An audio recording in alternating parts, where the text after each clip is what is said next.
Before we get started tonight here on another episode of Fast Break live on IE Sports Radio, I want to introduce you to a couple of our sponsors. First, Legacy Financial. Last year was a tough year. However, staying positive, keeping your faith, and continuing to work hard is the goal. If you're in a financial struggle at the moment, and if you need some help, or if you're doing well and you want to go to the next level, either way, give them a call. Also, if you're looking for a new opportunity to work for yourself and earn more money part-time, give them a call also. Call AO at 510-928-2104 to book your appointment today. Andrew and AO are just two people on a mission to help families build a legacy. You can find them on social media at Twitter at legacy_uncut, or Instagram at Sims_uncut, or on Facebook, Legacy Financial. The Southern California Warriors semi-pro team is a team located in Southern Cal. The world of semi-pro sports are unlike any other in sports organizations. Players pay to play in hopes to so many different outcomes, whether it's playing to get film, to try for professional teams, big-time colleges, or just trying to play to stay in shape. No matter what, all semi-pro players have one thing in common, and that's playing for the love of the game. The SoCal Warriors have been on the quest to earn titles and get players to take a chance in 2017. Whether you're in Southern California or anywhere in the world, give semi-pro sports a chance if you love your sport. You may get that second chance you've been waiting for as an athlete. You can find them on social media at Twitter at SoCal Warriors. You can find them on Instagram at Southern California _Warriors. Or find them on Facebook at Southern California Warriors. Now on to the show.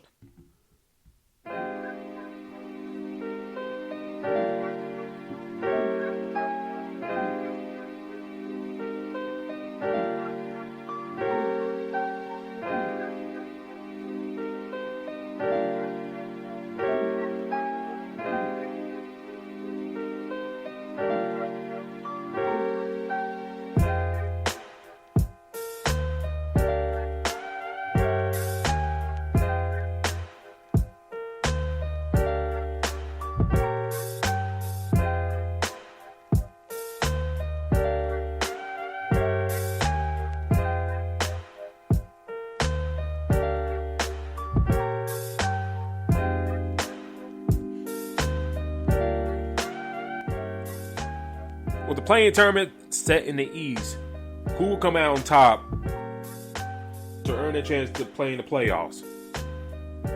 Plus, we will discuss on the West side how that all's going to shake up. Can the Lakers avoid playing in that tournament as well? Also, the 2020 class of the Hall of Fame got inducted yesterday. We'll discuss that and much more here on Fast Break on IE Sports Radio. Your direct feed for that is all is sports, and you're welcome to join us.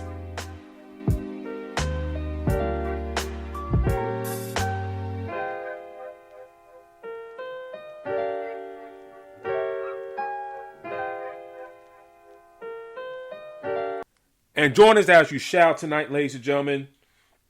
Lots of things to get into tonight. Lots of talking points. Lots of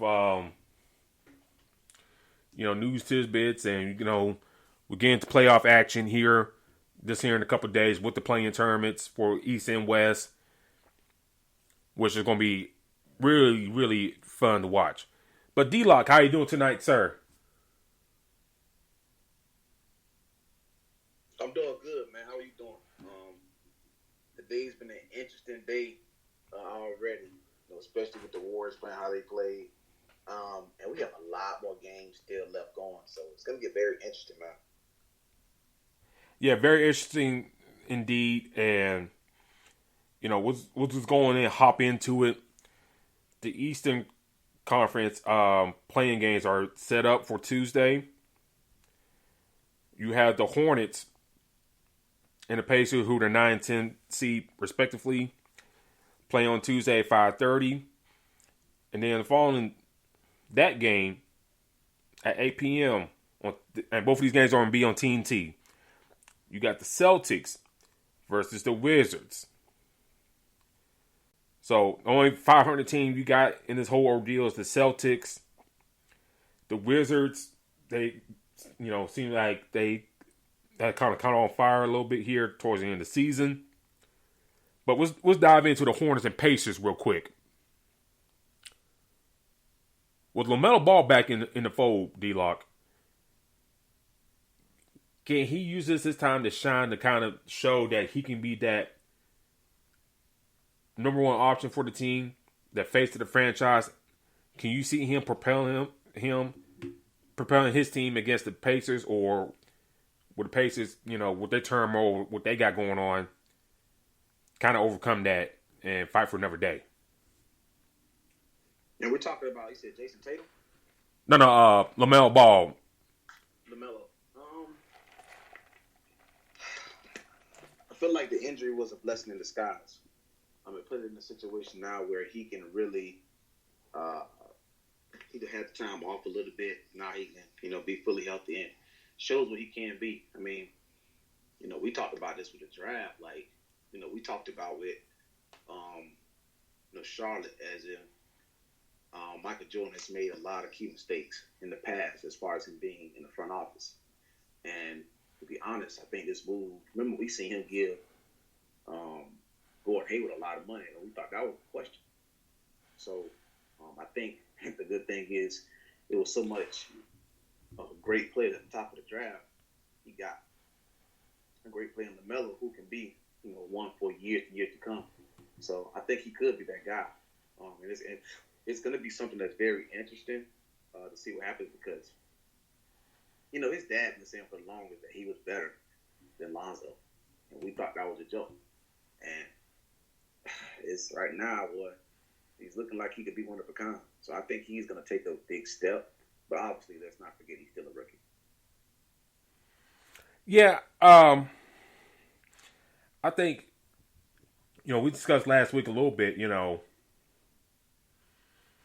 how what the Pacers turmoil is in the sense like, TJ Warren, who's had an injury all year, kind of opted out for the rest of the year because he didn't feel like dealing with the coaching staff. And now, Miles Turner, he hasn't been healthy the past few games. Granted, yeah, Caris LeVert's playing pretty well, but I think you need a little bit more than that to kind of get over the hump. And, for the Hornets side of things, Ball coming back, he's playing pretty well. And, they got some good contributions for other guys throughout the season for the Hornets. I just think that about them piecing things together. And I think they get past the Pacers. I think we both can acknowledge that they can get past the Pacers. I think so too. Yeah. And we talked about, like you said, with T.J. Warren and the scenario in Indiana, that's going to make it a hell of a lot harder, for them to get there. Now, Sabonis has been playing great. You see what T.J. McConnell is showing. But it's just the fact that staff, just things are up in the air a little bit. So I think that with them kind of, fading down and Charlotte moving up on the uprise, we're definitely going to see Charlotte make that push forward. I definitely agree. And, I like, Charlotte's guards better than, a little bit more than, Indiana's guards in a sense. I like Ball. I like Malik Monk. Terry Rozier, you can get out of him. Devontae Graham as well. The Martin guy, he's more of a 3 guy, but, he can give you good minutes on the wing and stuff like that. And I know Bridges in small lineups and stuff like that, plays that 4th position, but he can play the wing as well. And, you mentioned about like guys like T.J. McConnell and stuff like that. Hey, that's great and all. But, I'd rather take Devontae Graham in that situation because I think he's a better player. The bigs, I like the bigs matchup for, Indiana is pretty good, but, besides Sabonis, Turner ain't playing. So, you're going to put a lot of that heavy pressure on Sabonis. And, granted, yeah, he gets nice numbers, but he ain't, a leading scoring type in a sense. Do you agree? Yeah, I mean, for me, um, the Hornets just look like they on the up and up, and at this point, I know it goes off a little bit, but I don't want to see Michael Jordan make this push through with up in the front office. Like I've literally been, it's just like it's been putting a bad name, by him, like he's just a player. So, now he's actually like in the office doing some moves. I actually like what is going on with this, with the Hornets. So, but yeah, I mean, I think right now, this is a key piece. Now, for them to get LaMelo was super huge, and see what he's doing with him. I definitely agree. So we'll see how that matchup shake up on Tuesday. And then I think one of the more intriguing matchups, Tuesday, the Celtics, Wizards. We talked about the Celtics in the past. Is this the team that has they met their potential? Had they maxed out with the current group of guys they have in the roster? And we also talked in the past, like it's like Danny Ainge trying to play for the long term and the short term in the same breath. Right. It's like, hey, it's cool you hit on these draft picks. And Marcus Smart, Jason Tatum, Jaylen Brown. Awesome. And then able to flip, an injured Isaiah Thomas for a Kyrie Irving. Great move. Now, granted, the Kyrie thing didn't work out. But then you kind of, let him go, pick up Kemba, which, you can argue was a good signing or not. Now you're in a situation that you don't have no Jaylen Brown. Your other role players with the team, really don't contribute much. I mean, they give you good numbers here and there. But, with the other draft picks they have, picked over the years, they really haven't been come up to snuff. Do you see the Celtics winning at all? Like, you don't start advancing the playoffs? I mean, even with this matchup against the Wizards, you seen them win against this matchup. I ain't gonna lie. I think that and I'm pretty sure, I don't know if you remember, but I was telling you when we knew Russ was getting traded, I kept saying the Magic need to try to get him, because of what he can do, and he's made a big impact in Washington. Now, can they win? I believe they do, but they have a great matchup with the Wizards. Their work is cut out for them because the Wizards got, they got some players over there. Now, I always like the roster after they got Russ. I mean, you got Russ, you got Bradley Beal, you got Hachimura over there. You got bigs to Alex Len. Daniel Gaffer just got traded over there. They got a lot of pieces to pertain, so they got shooters. So this is gonna be a matchup with their second unit for both teams, and we're gonna figure out what do the Celtics do with that in the 7-game series. Now, we talked about it plenty of times, like you said. Like I always say, who was that main guy? There's one guy that you can completely just dial in and say, okay, this is the guy for Boston. Yeah, you can say Jason Tatum, but it's not always Jason Tatum. Their team is all over the place sometimes. So I feel like it's going to be a matchup to watch out for. To be honest, I wouldn't be surprised if Boston got put out. But the fact that, you got a really tough guard matchup against them with Bradley Beal and Russ, that's going to cause hell every game. Because, Russ is always on go. He's the Energized Bunny. He never stops. And, before I get more thoughts on that, I want to shout out to the chat. Terry Rodriguez in the chat. Marcus Los, great in the chat. And, Marcus is saying, D-Lock, his Celtics are done. You hate to see it. I think the Celtics, I don't know, man. I think they're done. I agree with Marcus. I think if they had Jaylen Brown in the fold, I would give the edge to the Celtics. But since he's not in the fold, I gotta go.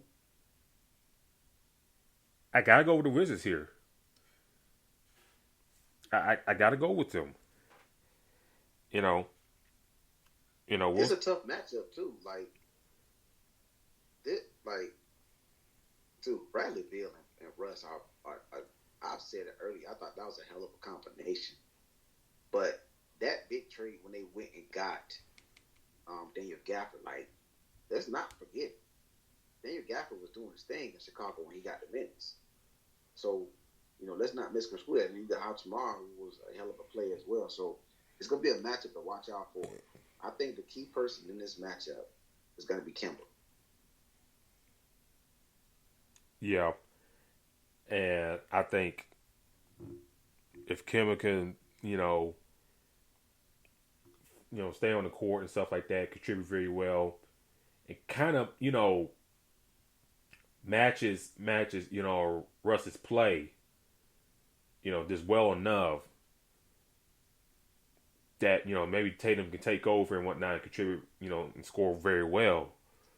I think, it's possible that they can get over the hump.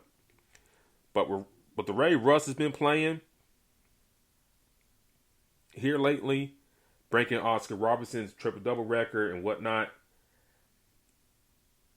and, him kind of elevating these other guys, I just got good gut in my stomach, D-Lock, that the Wizards going to pull through, on Tuesday. Yeah. They got the perfect player forward in Russ. Russ is going to be that person that's going to, bring that energy for them. And I think this is a matchup to watch for, bro. I don't think people understand, the caliber of having the Bradley Beal and the Russ at your guard position. So, their bigs, Alex Len. It's like this matchup is perfect for them because the Celtics really don't have no dominant big like that. Remember we talked about them. We thought they would try to trade for Vooch. So they don't have a dominant, just incredibly big like that. So the matchup is there. It's going to be how can Marcus Smart, play a valuable role, against Bradley Beal. How's Kemba and I'm going to match up against Russ. So it's going to be something to watch for, man. I'm excited for it, to be honest with you. Yeah, I definitely agree. I think before we move on, I think one big thing to look forward to matchup is the bigs for each team. Can a Tristan Thompson maybe give you a good double-double game? Against maybe Alex Len or Robin Lopez. I mean, looking at, what the Wizards did today, Robin Lopez had 18.6 rebounds, 9-11 for shooting. So, if Tristan Thompson can counter that, I think you're looking very good if you're the Celtics. But with Beal, having 25 tonight, Russ having another triple-double, I think, the Wiz. I think the Wiz got the momentum right now. Yeah, I mean, everything is moving forward for them. So it was a big win for them today as well. And before we move on, D-Lock, Marcus is saying, talk about the Celtics. He's saying we needed to make a move this offseason, and we didn't do it. We needed to get Al Horford, and we'd be a better squad. What you make of his comments there? Because, I think we talked about in the past that Al Horford, I don't know if y'all know this or not, ladies and gentlemen, but Al Horford is a guy that hates playing center. Yep. He's a big... Always did. He's a big man that hates playing center.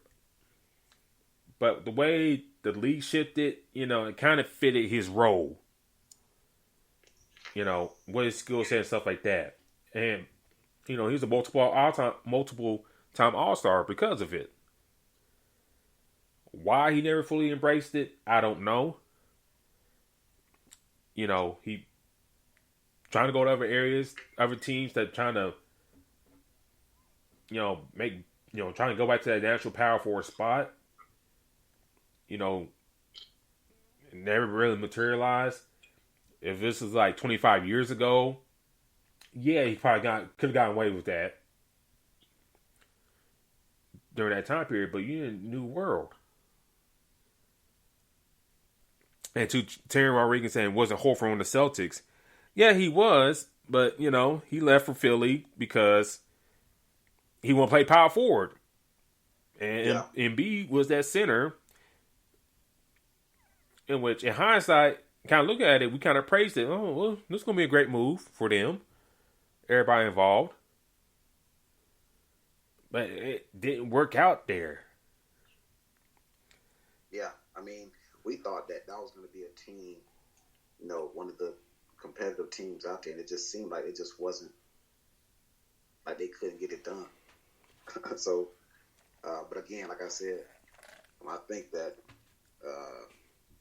the Celtics having to get big is the huge thing with them, and that matchup is going to be very crucial. So yeah, it's now you got Al Horford sitting at home,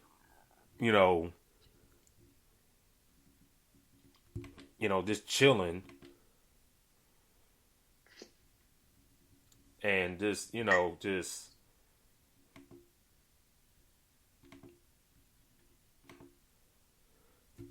just collecting a check. Basically, not playing for the Thunder. And, it's kind of, sad that it's kind of sad that, he kind of put himself in this position.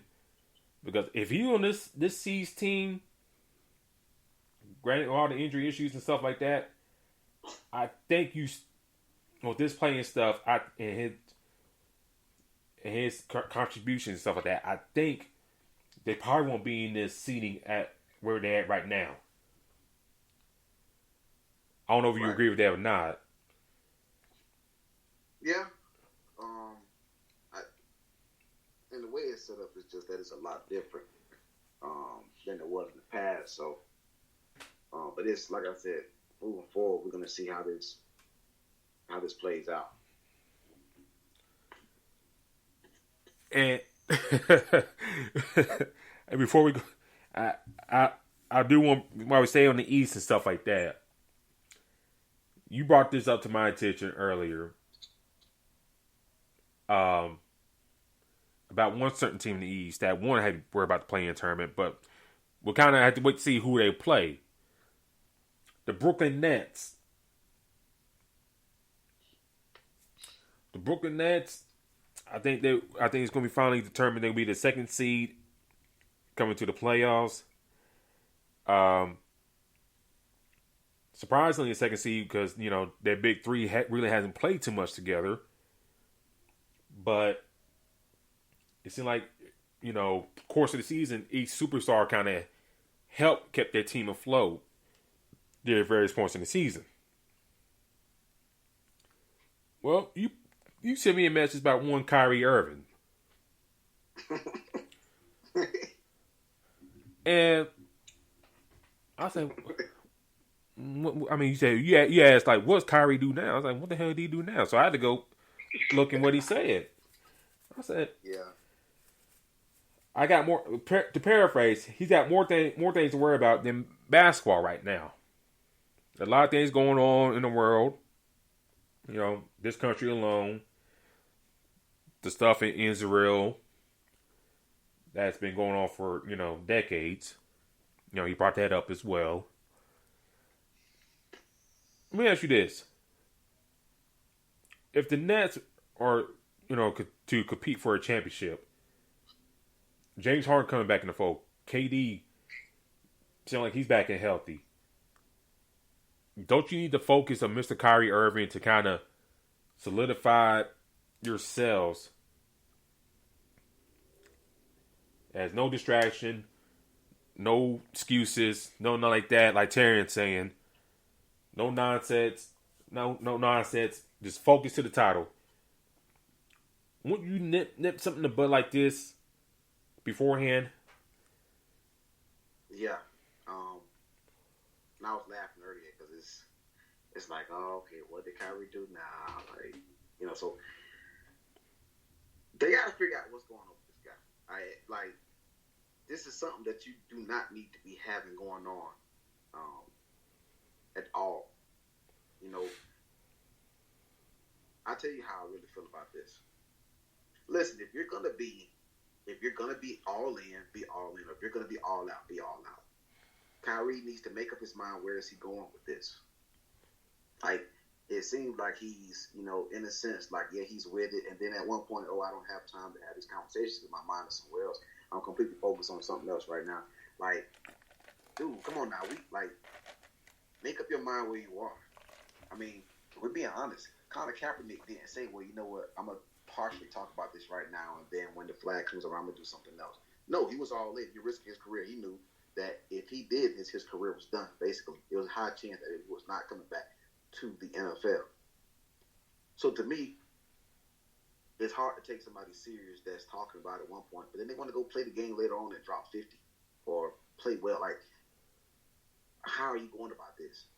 It's going to be very interesting to see what happened during the playoffs. Very interesting. Because this guy's just, like, and it's not a disrespectful thing. It's just the fact that, dude, like,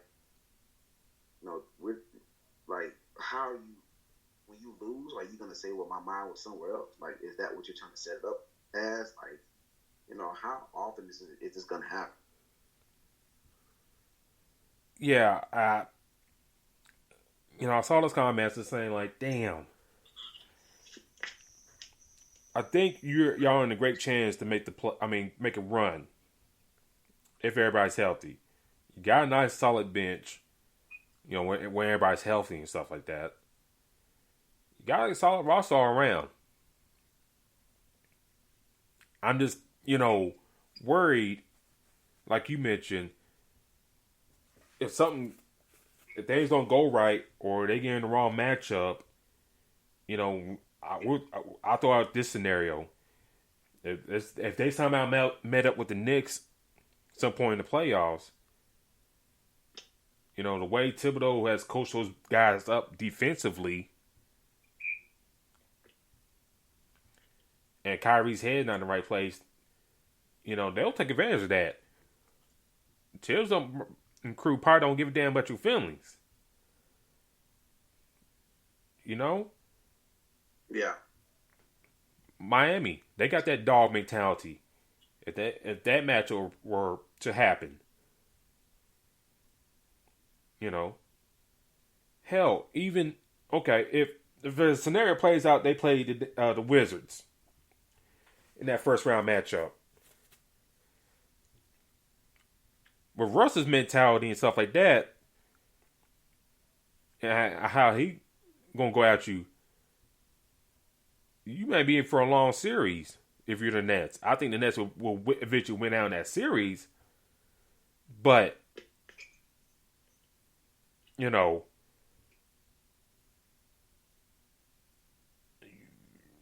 I think you probably agree with this. Everybody in the machine has got to be in one sync. And you got one person off, think about everything. And we discussed this throughout the whole season about Kyrie. Some folks joked about on Twitter, Kyrie got a lot of PTO time he uses and stuff like that. Basically. But, like you just mentioned, if Steve Nash is that guy to kind of tells you, hey man, what's up? What's going on? Can you talk to me?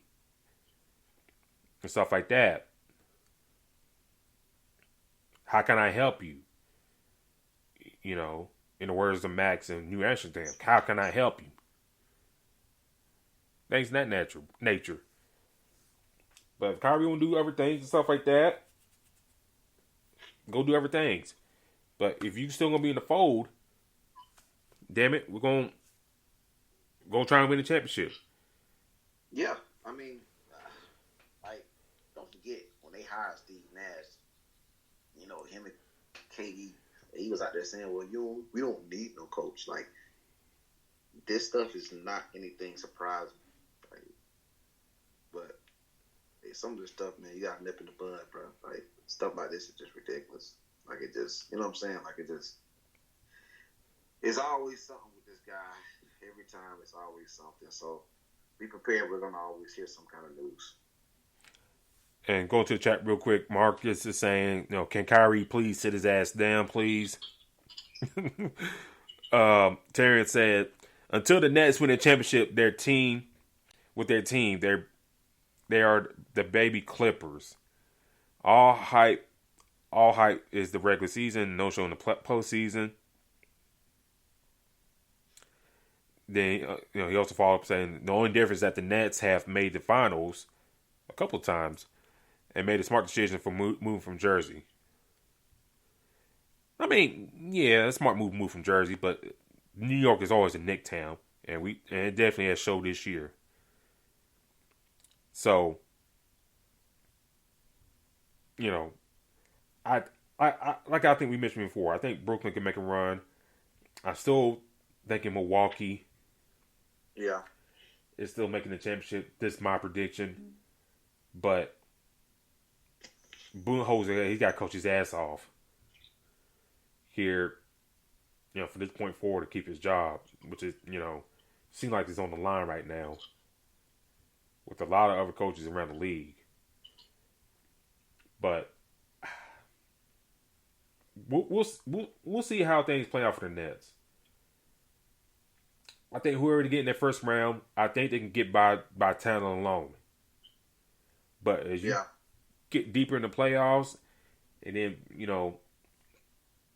going against these other strong teams, that's where can Kyrie put the BS aside and help his team out when needed to. Yeah, I mean, it's just that it seems like he's playing both sides. So, you know what I'm saying? Especially for something that's so important, so crucial. Like, he really saying, oh, yeah, we got all this different stuff going on. Like, dude, make up your mind. Like, are you in or out? Because it's kind of like you're using it to your advantage. You know what I'm saying? Only at specific times, and it shouldn't be like that. I definitely agree there.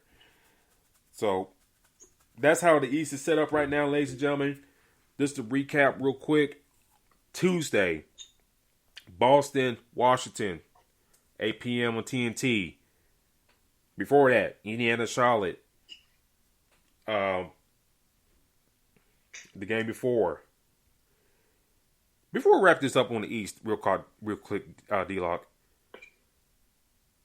Out of the teams that were eliminated, who are you disappointed not making the playoffs?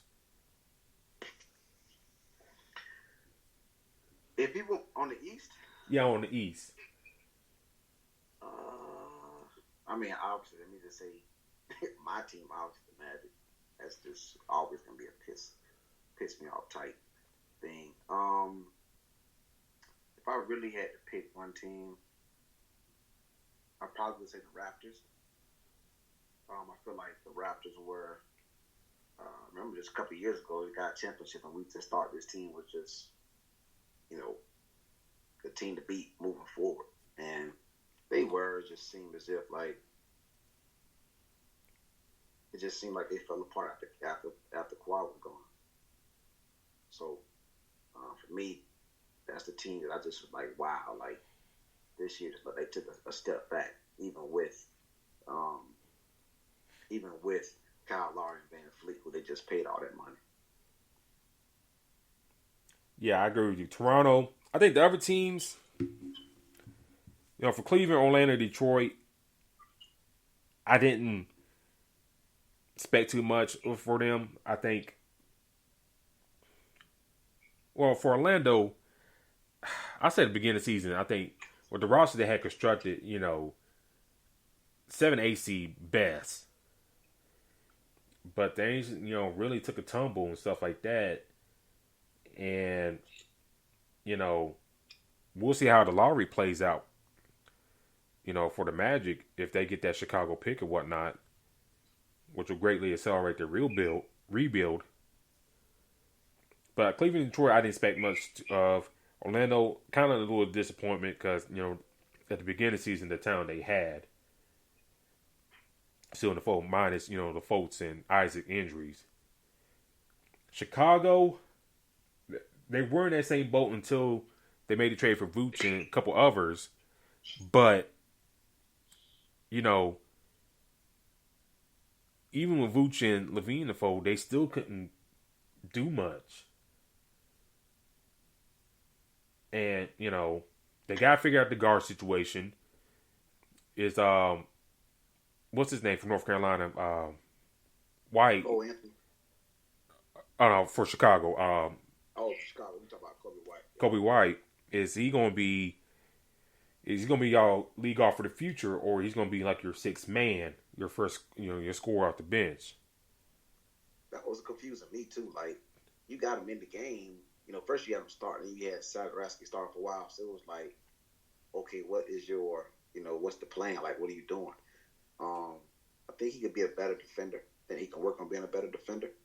But I like Kobe White. I just feel like, what they're doing in Chicago, I was expecting more this year from them. But, hey, we'll see moving forward. But I just think that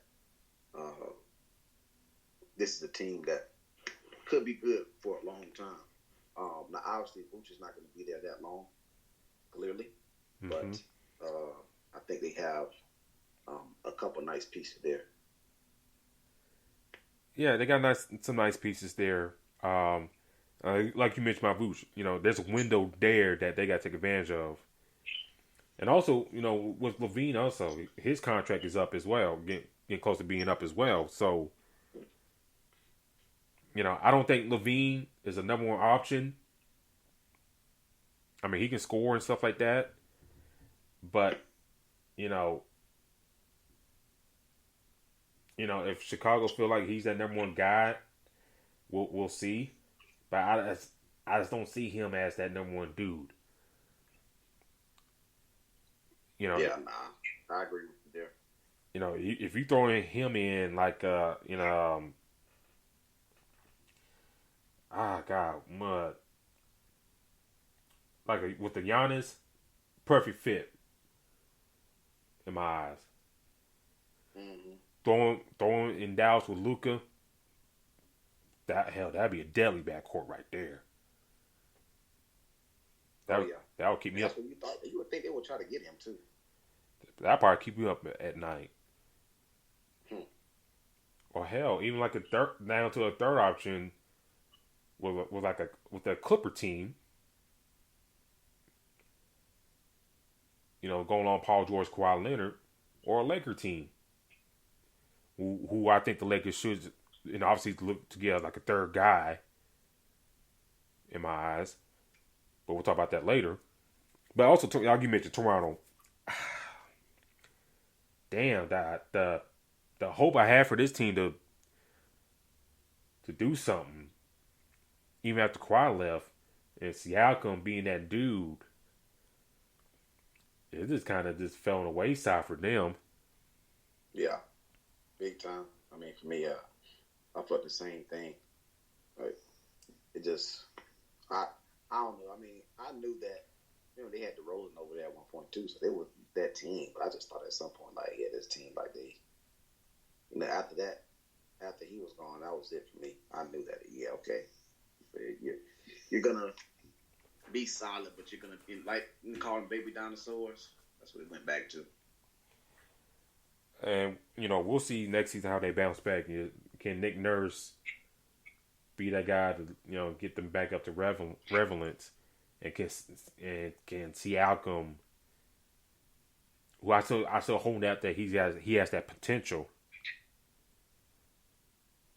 get back right and kind of take charge, because they're paying all that money too to be that dude.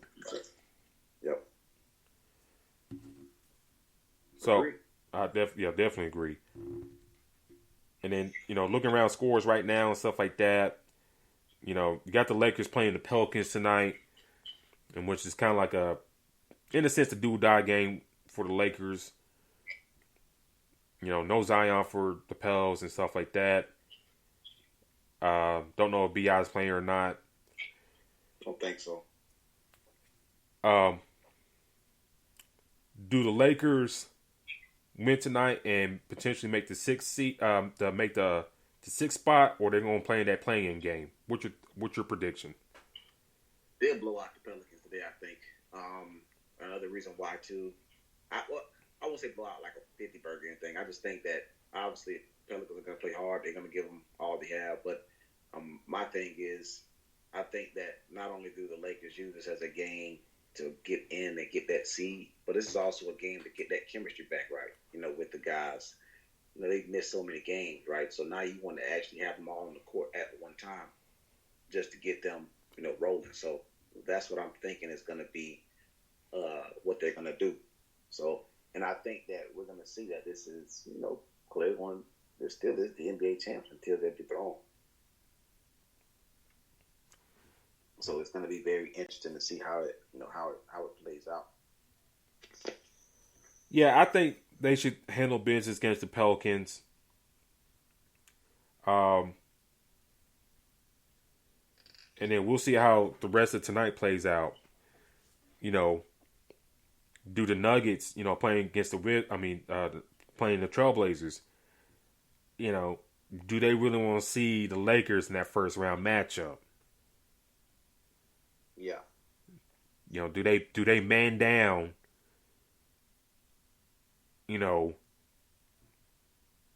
and let Portland take the win and rather see Portland in the playoffs than the Lakers?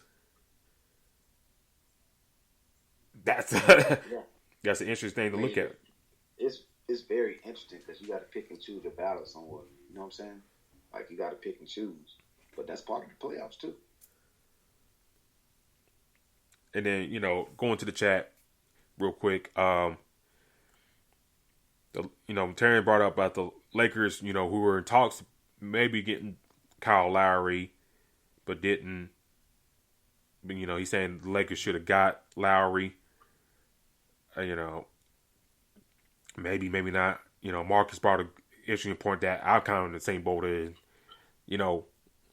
Lowry fitting with that group, especially with LeBron being like a ball handler and stuff like that, and Lowry being off the ball sometimes, it wouldn't seem like a good fit. Right. Now, granted, I think he's more of a better shooter than Dennis Schroeder, but it's just, he's barely 6 foot, 6'1". So I just couldn't see that fit in my eyes. In my humble eyes. And then Terry also bringing up the Pelicans should make the decision and give the Lakers the win to help their draft chances, and the Nuggets should win tonight as well. So Terry's going with the Nuggets tonight over the Blazers. And of course, Terry being a big Laker fan, he got the Lakers winning. I mean, yeah, I can see that. I feel like the Nuggets got a lot to play for too. So maybe that's a tough game to think about. But do they, like, at some point the Nuggets know they're pretty solid? Like, do you play all your players all the way through like that? Like, we somewhat you can say that Joker's got the MVP race wrapped up. So what I'm saying, how do you base it? Because scenarios will definitely change based off who wins. So it's going to be very interesting to see how the Nuggets play it. Do you just say, all right, scratch this game, we're going to meet y'all, anyway in the playoffs, or do you try to, have you play a defense mode to where you want to beat them now and just let the scenario play a different way? I definitely agree. What do you think about what do you think the Clippers will do tonight? Now, if we go ahead. if we go to the scenario that, okay, if the Nuggets don't want to see the Lakers in that first round, they kind of man down and whatnot and let the Blazers win. But on the flip side for the Clippers, they're playing the Thunder. I'm pretty sure they don't want to see the Lakers in the first round. You think they'll take a dive against the Thunder?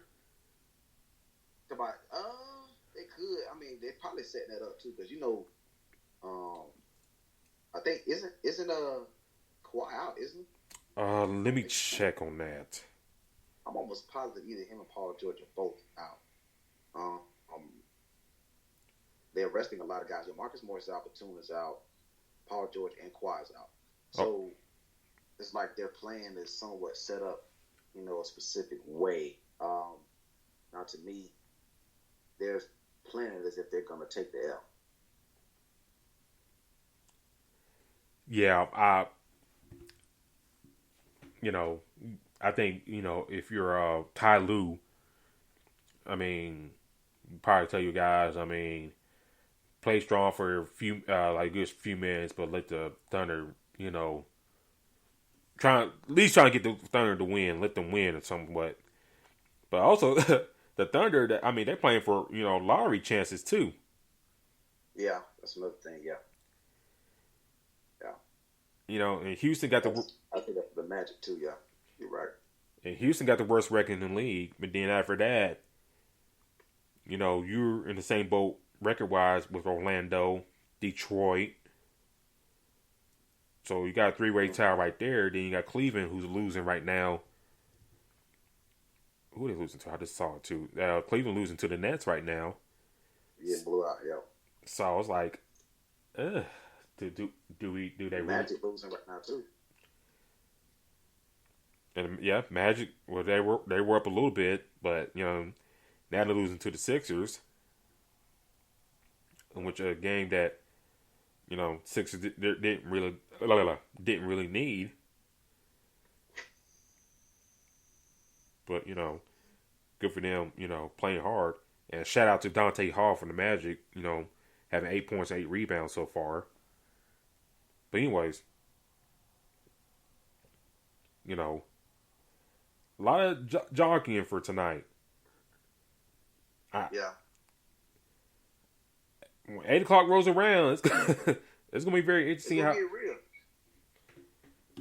going to be real interesting how things play out and whatnot. Question. Do you think that Anthony Davis, what do you think? You think the Lakers, they got to win this game, clearly. How do you think they play this out? Do they, because I think they win this game. I'm thinking that they played this game for a chemistry thing. So we can see them, I say, deep into the maybe mid fourth quarter. Then it gets out of hand, and maybe they pull everybody. But again, these guys have not played with each other. So are you seeing the same thing I'm kind of seeing? Like, do you see what I'm trying to say? Like, they're gonna try to work on chemistry, even though we know they're gonna beat the Pelicans. I say I think you play those guys regular rotation to the fourth quarter. Mainly, your core guys in Drummond, Davis, LeBron, and Schroeder. I think if you play those guys well enough to the fourth quarter, rotate your rotational guys and Horton Tucker. If Caruso's playing, great. That'd be a plus for them. Wes Matthews, whoever Frank Vogel decides to play at center, backup center between Trez and Marc Gasol. I think you play them to the fourth quarter, and if you at least up about 25 or so, then that's where you get the other guys in. And like your Ben McLemore, Marcus Morris, and then just go from there.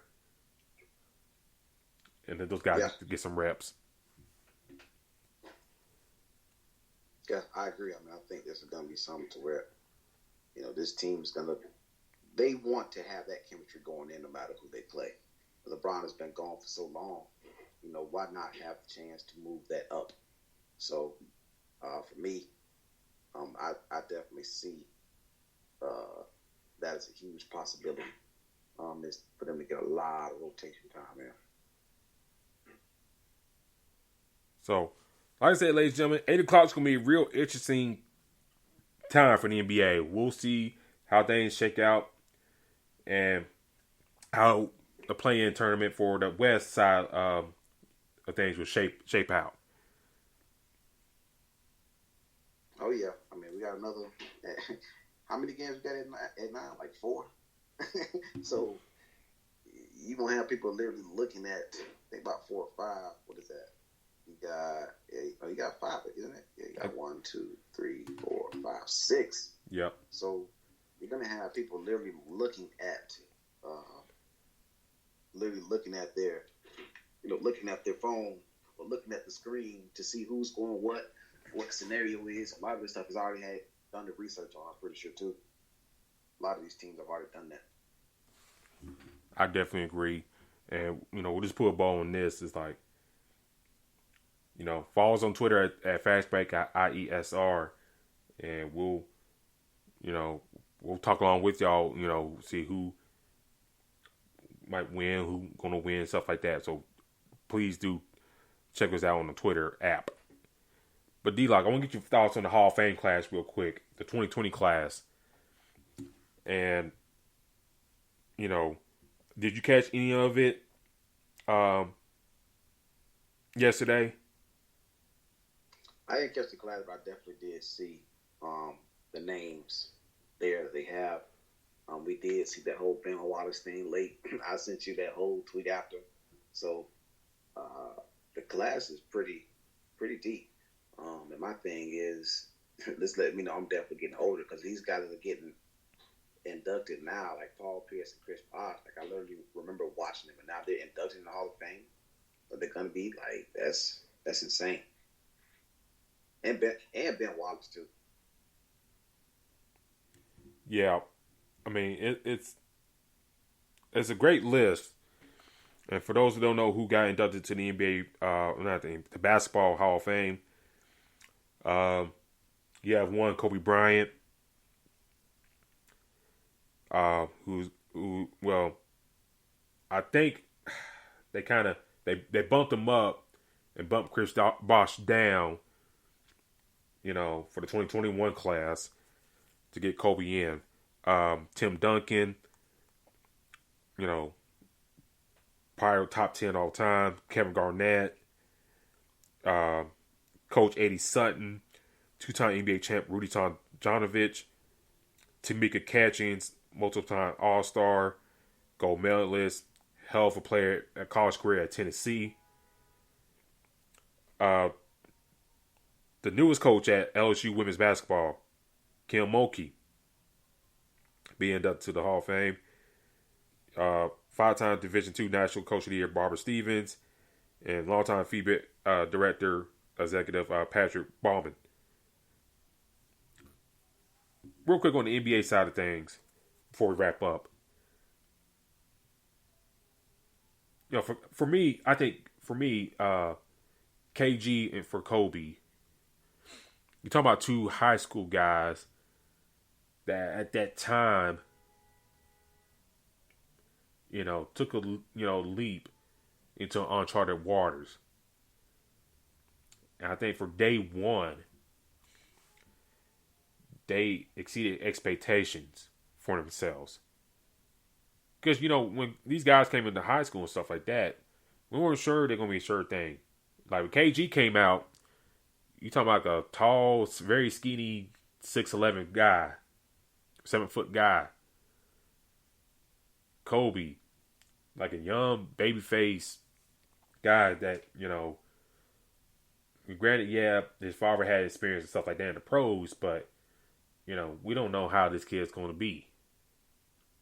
And especially going to LA. But they carved themselves into a great career. That you can say they're players of their generation. And Tim Duncan, like I said, top 10 all time. Don't get the credit that he doesn't deserve. And it kind of sucks that I think he came at a time in the league that big man worship was kind of going away in a sense. And plus playing in San Antonio, and plus Tim Duncan ain't the most expressive person that we know of, but it is what it is. What are your thoughts of those guys going into the Hall of Fame? I mean, that's some huge, big time names. And I think for me, I wouldn't. A lot of the guys, I had to really do some research on and know. But they're very valuable pieces. And my thing is too, like, I know basketball Hall of Fame is different than NFL, so they kind of do it a hell of a lot different actually. So that's something that I've had to actually lock in and actually pay attention to. And these are some wonderful names. Once you see their resumes, it's like wow, you know what I'm saying, things that you didn't even too much think about. This is what you're hearing. So for me, I think it's well deserved. And KG, talk about the battles. I'll get to it real quick. Talk about the battles that he and Tim Duncan had in the past. But I also tweeted from the account not only Tim Duncan, but he also shouted out Rasheed Wallace as well, but also Dirk Nowitzki as well. The battles he had with him. C-Web. Especially when C-Web got to the Western Conference. And shout out to C-Web making that 2021 class. Well deserved. Big time. Should have happened sooner. But, hey, he's in. And then, just going out. Who else I tweeted from? Tweeted about C-Web. Also throw in, God, what's his name? Maybe Amari Stoudemire as well. Some of his peers as well. So, to see KG throw love like that, especially to Tim. And I know Tim was like a foil to his in some of his playoff journeys in those Minnesota teams. But it was great to see KG finally get that championship ring, albeit with the Celtics. It was great to see him, get that moment in the sun for himself. Yeah, definitely. I definitely agree with you on that. And then, for the other inductees, Eddie Sutton, great coach. Rudy Tomjanovich, great coach, great motivator. Rudy put out the seed, trying to get Robert Horry into the Hall of Fame. So, oh yeah, maybe that's something we discuss down the road, but that'd be real interesting to see. I mean, I'm an Alabama guy. If Robert Horry gets in, that'd be awesome. But I don't know. That's the thing that's like one of those on the fence things that, okay, if you let this person in, then some others may have to get in as well. I definitely agree with you there. But I always remember that shot Robert Horry had. That game that game 5 against Sacramento. That 3-point shot, Shaq tipped it out. Robert Horry hit that 3-pointer at the end. That place went bonkers at Staples Center. You had the mop guy running to the middle of the court to celebrate with the Laker team. Oh, that was awesome. And they eventually won that series. Controversial or not, but they did. Yeah, I mean, it went to controversy, but it was something that, hey, it happened. So, you know what I'm saying? It did happen. But, ladies and gentlemen, this has been our show tonight. Thank you for tuning in with us. Especially tune in next week when the playing games are probably done with, and we're on the playoff mode. We got y'all here at Fast Break on A Sports Radio. D-Lock, how can people find you on social media? You guys definitely find me at Black-813. That's why I be doing all my tweeting. Definitely got to represent for the city. Let them know where they can find you, man. You can find me on Twitter at Spawn4288, at Spawn4288. Also, please do follow us on Twitter at FastBreak IESR. Also, please do check us out at IESportsRadio.com. You catch the playback on all the shows that we have done. Especially go back to the beginning of the season where our predictions were at the beginning of the season up to now to the playoffs. Shout out to the chat, Marcus and Terry, y'all awesome. Thank y'all for tuning in and chiming in with us. Also, I'll do a podcast on the side, The Crooks Process. You can find me on Instagram and Facebook. I've done a few shows here lately, so do check out the site on that. But until next week, ladies and gentlemen, we'll talk to y'all later. Peace. Out.